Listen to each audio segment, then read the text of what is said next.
Going to talk about how can you fix this problem or know how you can do that on your PayPal app. So all you have to do, so you just click here on settings, click on it here. When you just click on settings, it's going to show for you a list like this here.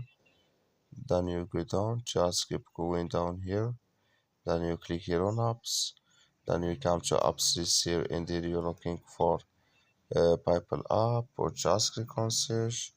Then here add PayPal app. It's going to show for you like this. Click on it. So then it's going to take you to this is click here on for stop. Click on OK. Then you go down. Just click on storage. Come to storage this here. Just click here on clear cache. Then all you have to do, so you just go to your Play Store, you click here on Play Store here. So then here you search for PayPal app, it's going to show for you like this. You will find here update, click on it, and it's going to work with you. That's all you have to do. Thank you for watching.